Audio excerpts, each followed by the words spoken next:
Hi டெரிபீஸ், இன்றைக்கி நம்ம த வேர்ட்ஸ் வி நெவர் சைடோட பார்ட் 3 தான் பார்க்க போகிறோம். எபிசோட் 1ம் 2ம் பார்க்காதவங்க போய் பார்த்துட்டு வந்துடுங்க, அப்போ தான் உங்களுக்கு இது புரியும். சரி, நம்ம ஸ்ட்ரைட்டாக ஸ்டோரிக்குள்ளே போயிடலாம். ஸோ போன எபிசோடில் நம்ம எதில் விட்டுருப்போம்னா, நீங்கள் கோச்சிக்கிட்டு ரூம்குள்ளே போயிருப்பீங்க. ஜேகே வந்து உங்கள் பின்னாடியே வந்து எக்ஸ்பிளைன் பண்ணணுன்னு வந்திருப்பான். ஆனால் நீங்கள் வந்து கதவை க்ளோஸ் பண்ணி இருந்திருப்பீங்க. ஸோ அதுலேருந்து கண்டினியூ பண்ணலாம். நீங்கள் ரொம்ப நேரம் வந்து ரூம்லேயே உட்காந்து வந்துட்டுருப்பீங்க. இப்போ யாரோ வந்து ஸ்லோவாக கதவை திறக்கிறாங்க. நீங்களும் வந்து யாருன்னு வந்து பார்க்குறீங்க. பார்த்தா அது தேயும்.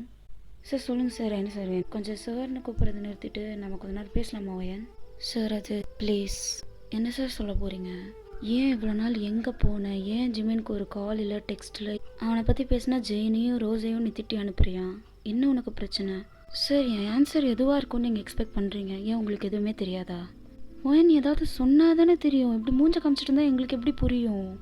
சார் எனக்கு இதை பற்றி பேச இஷ்டம் இல்லை. இவ்வளோ நாள் நான் ரொம்பவே சந்தோஷமாக தான் இருந்தேன் அவரை விட்டுட்டு. அதுதான் ஏன் என்ன நடந்துச்சு அதையும் சொல்ல மாட்டேங்கிற? சார் அவரே கல்யாணம் பண்ணிட்டு நிம்மதியாக இருக்கும்போது நான் ஏன் சார் அவகிட்ட பேர் பேசணும்? கல்யாணம் இல்லை, எனக்கு புரியல ஓயன்.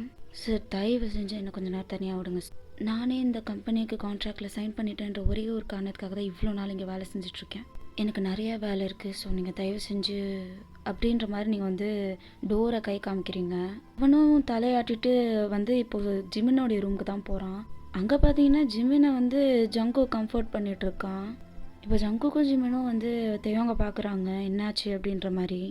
அவதான் நீ கல்யாணம் பண்ணிவிட்டா அப்படி இப்படிங்கிறாடா, எனக்கு ஒன்றுமே புரிய மாட்டுது. அப்போ ஜங்குக்கும் சொல்கிறான், சரி நீங்கள் வந்து உட்கார உங்ககிட்ட ஒன்று சொல்லணும். எதுவும் மறைக்கிறீங்களாடா? எதுவும் சீக்கிரட்டாக கல்யாணம் பண்ணிட்டியா? சீ முதல்ல சொல்கிறத கேளு. ஆக்சுவலி என்ன நடந்துச்சுன்னா அப்படின்னு ஜங்குக்கு ஒரு குட்டி ஃப்ளாஷ்பேக் சொல்கிறான். இப்போ நம்மளும் வந்து ஒரு குட்டி ஃப்ளாஷ்பேக்குள்ளே போயிடலாம். அன்றைக்கி ஒரு நாள் அவங்க அம்மா சொன்னாங்கன்னு சொல்லிட்டு நீங்கள் ஒரு கேஃபேக்கு போயிட்டு பார்த்துருப்பீங்க. ஜங்குக் சிமின் அப்புறம் இன்னொன்று ஒரு பொண்ணு உட்காந்து பேசிகிட்டு இருந்திருப்பாங்க இல்லையா? ஸோ அன்றைக்கி என்ன நடந்துச்சுன்னு நம்ம பார்க்கலாம். ஆக்சுவலி அன்றைக்கி காலையில் வந்து ஜிமின் ஒர்க்குக்கு போகிறதா தான் இருந்திருக்கும். பட் அவங்க அம்மா வந்துட்டு ஒரு ஃபோட்டோவை கொடுத்து இந்த பொண்ணை போய் பாரு, அவள் கெஃபேல இருப்பா அப்படின்ற மாதிரி சொல்லியிருப்பாங்க.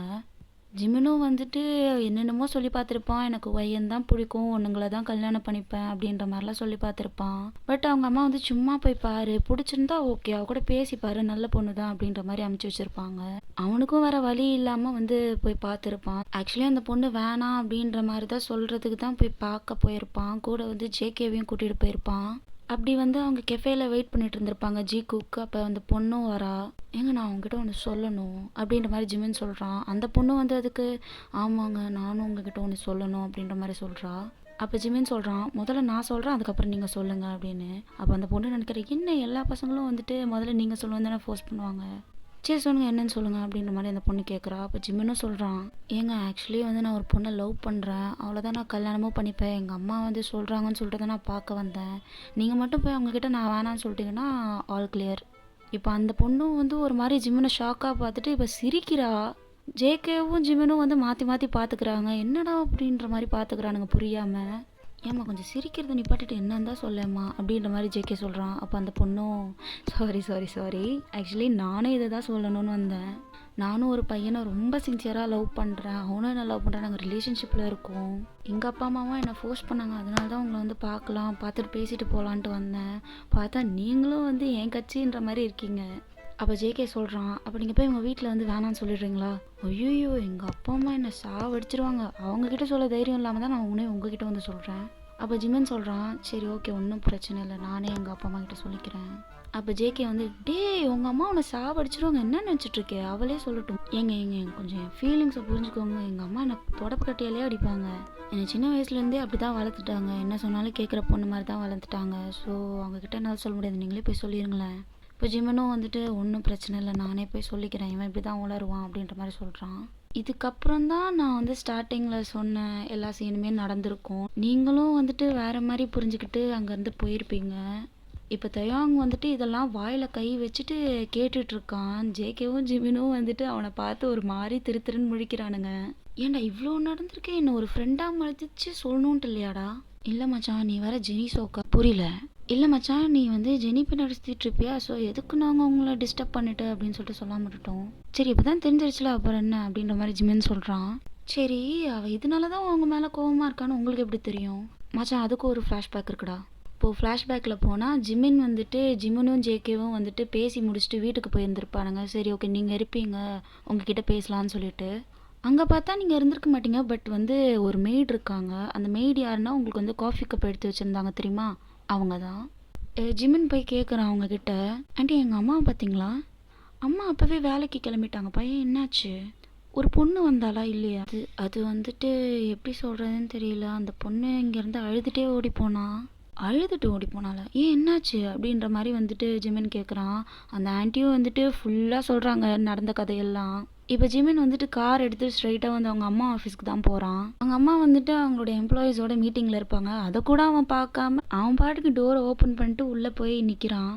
அவங்க அம்மா வந்து புரிஞ்சிருது அவங்களுக்கு எதனால இவன் வந்து இவ்வளோ கோவமாக இருக்கான்னு சொல்லிட்டு. அவங்க எம்ப்ளாயீஸ் எல்லாம் பார்க்குறாங்க. அவங்க பார்த்தோன்னே எல்லாரும் ஏஞ்சி போயிடுறாங்க வெளியில். என்ன ஜிமின், பொண்ணுக்கிட்ட பேசுனியா எப்படி? அந்த பொண்ணு ஓகேல?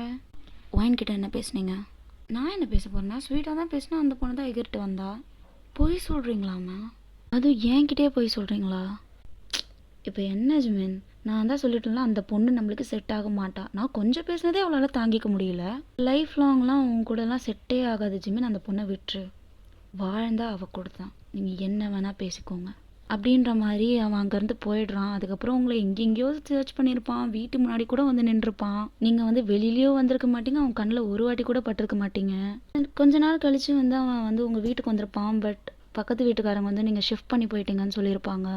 அதுலேருந்து அவன் எங்கெங்கேயோ தேடி இருப்பான். பட் நீங்கள் கிடச்சிருக்கவே மாட்டீங்க. ரொம்ப நாள் தேடும் போது அவன் வந்து நீங்கள் மிஸ்டர் லீயோடைய ஆஃபீஸில் தான் ஒர்க் பண்ணுறீங்கன்னு அவனுக்கு தெரிய வந்துச்சு. ஆக்சுவலி அன்றைக்கி வந்து ஒரு மேனேஜர் வந்துட்டு உங்ககிட்ட இனி மிஸ்டர் லீ வந்து வரமாட்டாருன்னு சொல்லியிருப்பார் இல்லையா? ஸோ அது வந்துட்டு ஜிமினோடைய ஆள் தான். அவன் மிஸ்டர் லீயோட ஆஃபீஸில் வந்து ஒரு ஸ்பை மாதிரி ஒர்க் பண்ணிகிட்டு இருந்திருப்பான். நீங்கள் என்ன பண்ணுறீங்க, மிஸ்டர் லீ வந்து உங்களை எப்படி ட்ரீட் பண்ணுறாருன்றதை அவன் வந்து எப்போவுமே ஜிமினுக்கு அப்டேட் பண்ணிகிட்டே இருந்திருப்பான். அப்போ தான் ஜிமினுக்கு வந்து இந்த மாதிரி மிஸ்டர் லீ வந்து உங்ககிட்ட ஒரு மாதிரி பேசுகிறத ஜிமினுக்கு வந்துட்டு அப்டேட் வந்திருக்கும். அவனுக்கும் வந்து உங்களை எப்படி காண்டாக்ட் பண்ணுறதுன்னு தெரியல. ஸோ வந்துட்டு இந்த ஆஃபீஸை வாங்கி அவன் வந்து சிஇஓவாக வந்திருப்பான். இப்போ தேவாங் வந்து தலையில் கை வச்சுட்டு உட்காந்துட்டு இருக்கான். என்னடா பண்ணி வச்சுருக்கீங்க அப்படின்ற மாதிரி உட்காந்துட்டு இருக்கான். நிஜமாவே ஒய்யன் இந்த மாதிரி சொன்னாலும் அவங்ககிட்ட ஜிமினுக்கு கல்யாணம் ஆயிடுச்சுன்னு. ஆமாடா, அவள் அப்படி சொன்னோன்னே எனக்கும் ஒன்றுமே புரியல. அதனால நானும் வந்துட்டேன். நீ ஏன் வந்தியா இல்லை அவள் ஒன்று துரத்தி அடிச்சாளா? ஜேகே கொஞ்சம் சாத்திட்டு இருக்கியா? சரி, ஓகே, ஃபைன். நல்லது சொன்னால் காலம் பொறுக்க மாட்டுது. ஏன்டா சம்மந்தமே இல்லாமல் பேசுகிற? சம்மந்தம் இல்லாமல் பாடவும் செய்வேன். அப்போ ஒரு பொண்ணு ரூம் கதவை திறந்துட்டு அவள் பாட்டுக்கு மூச்சு வாங்கின மாதிரி ஓடி வரா. சார் சார் சார் சார் ஒரு பிரச்சனை, பொறுமையாக சொல்லு. அது எதுக்கு ராப்பிச்சு வர மாதிரி ஓடி வர அப்படின்ற மாதிரி ஜேகே கேட்குறான். அப்போ ஜேகேவை பார்த்து மறைச்சிட்டு நீங்கள் சொல்லுங்கள், உங்களுக்கு என்ன பிரச்சனை? சார் அது வெளியில் ஒய்யன்னு ஒரு எம்ப்ளாயி இன்னொரு ஒரு எம்ப்ளாயி போட்டு அடிச்சிட்டு இருக்காங்க. எது ஒய்யனா அப்படின்ற மாதிரி 3 பேரும் வந்து ஓடுறானுங்க அந்த பொண்ணை தள்ளி விட்டுட்டு. என்ன ராப்பிச்சக்காரின்னு சொல்லிட்டு இவனுங்க இப்படி ஓடுறானுங்க அப்படின்ற மாதிரி அவளும் தலையை சுரிச்சிட்டு பின்னாடி போகிறா. அங்கே போய் பார்த்தா நீங்கள் ஒரு பையனை லெஃப்ட் அண்ட் ரைட் வாங்கிட்டு இருக்கீங்க. அப்போ ஜேகே நடுவில் வரான். ஏமா நில்லுமா, செத்துற போகிறான். என்னம்மா பிரச்சனை உனக்கு, இப்படி போட்டு அடிச்சிட்டு அவனை? சார் அது உங்களுக்கு தேவையில்லாத விஷயம், கொஞ்சம் தள்ளி இருங்க. ஹலோ, எக்ஸ்கியூஸ் மீ, இது என் ஃப்ரெண்டோட ஆஃபீஸ், நீங்கள் சொல்லி தான் ஆகணும். அப்போ கூட ஜேகேவை பார்க்கல, இன்னும் அந்த எம்ப்ளாயை மறைச்சு பார்த்து தான் இருக்கீங்க. சரி, ஓகே, அவங்ககிட்டே கேளுங்க. ஜேகே அவனை பார்க்குறான். இல்லை, நீங்கள் மேடம் கிட்டே கேளுங்க. ஜேகே உங்களை பார்க்குறான். அவன்கிட்டே கேளுங்க சார். அந்த ஆஃபீஸில் இருக்கிற எல்லாருமே சிரிக்கிறாங்க ஜேகேவும் உங்களை 2 பேரையும் பார்த்துட்டு. இப்போ நீங்கள் 2 பேரில் யாராவது சொல்ல போகிறீங்களா இல்லையா? சார் நான் இன்னும் என் ஒர்க்கே முடிக்காமல் இருக்கேன். அவன் வந்துட்டு அவனோட ஒர்க்கை என்னை முடிச்சு கொடுக்க சொல்கிறான். ஏன்டா இன்றைக்கி ஃபுல்லாக டைம் இருக்கேன், நாளைக்கு தானே சப்மிட் பண்ண சொல்லிடுவாங்க, நீயே உட்காந்து முடிடான்னா நான் பப்புக்கு போகணும், நீ முடிச்சுட்டான்னு சொல்கிறான். நானும் 5-6 வாட்டி சொல்கிறேன், நீ வேறு யார்ட்டாவது கொடுத்து முடிச்சுக்கோனா ஏன்ட்டே வந்துட்டுருக்கான். அதான் பிடிச்சி அடித்தேன். இப்போ ஜங்குக் ஸ்லோ மோஷனில் அந்த எம்ப்ளாயை திரும்பி பார்க்குறான். அவன் திருன்னு முழிக்கிறான். சரி வாப்பா, நம்ம ஆஃபீஸ் ரூம் போகலாம், நம்ம அங்கே போய் பேசிக்கலாம் அப்படின்ற மாதிரி இழுத்துட்டு போகிறான். அப்போ ஜிம்மினை பார்க்குறான். ஜிம்மினை பார்த்தா உங்களே தான் பார்த்துட்ருக்கான். நீங்கள் ஜிம்மினை பார்க்குறீங்க, பட் டக்குன்னு திரும்பி உங்கள் ரூம்குள்ளே வேகமாக போயிடுறீங்க. ஹலோ, எக்ஸ்கியூஸ் மீ, போகலாமா ரூம்குள்ளே? எல்லா எம்ப்ளாயிஸும் ஒன்று தான் பார்க்குறாங்க அப்படின்ற மாதிரி ஜேகே ஜிமின் கிட்ட சொல்கிறான். அவனும் வந்துட்டு சேடாக சைன் பண்ணிட்டு போயிடுறான் உள்ள. இப்போ ஜெனி உங்கள் பின்னாடி வரலான்னு பார்க்குறா. அதுக்குள்ளே தேவங்க வந்துடுறான். எங்க கொஞ்சம் நம்பர் கொடுங்களேன். என்னங்க உங்களுக்கு பிரச்சனை? எத்தனை வாட்டினா சொல்கிறது? நானும் எத்தனை வாட்டி தான் சொல்கிறது? உன் மேலே இருக்கிற ஃபீலிங்ஸ் எனக்குள்ளே கூட்டிகிட்டே தான் போகுது. உன்னை டெய்லி பார்க்க எனக்கு எப்படி இருக்குது தெரியுமா? நீங்கள் இன்றைக்கி தானே என்ன பார்த்தீங்க? அது நான் உன்னை எப்படி வேணால் பார்க்கலாமே. சரி, இப்போ நம்பர் கொடு. முடியாது, நம்பர் கொடுத்தா தான் நான் போவேன். சரி வாங்க, ஒயன்கிட்ட கேட்டு வாங்கிக்கோங்க. ஐயோ, ஆளை விட்றா சாமி, அந்த பொண்ணு என்னை பார்த்தாலே கத்துது அப்படின்ற மாதிரி அவனும் அங்கேருந்து ஓடிடுறான். ஜெனியும் உங்களை பார்க்க வரா இப்போது. சரி, ஓகேடா, நம்ம இதோட வந்து அடுத்த எபிசோடில் கண்டினியூ பண்ணலாம். இந்த எபிசோடு எப்படி இருந்துச்சுன்னு மறக்காமல் கமெண்ட் பண்ணிடுங்க. வியூஸ் வருது, ஆனால் வந்து லைக்கும் கமெண்ட்டும் வர மாட்டுது. சரி, இந்த வாட்டி பண்ணுவீங்கன்னு நினைக்கிறேன். டாடா, பை பை.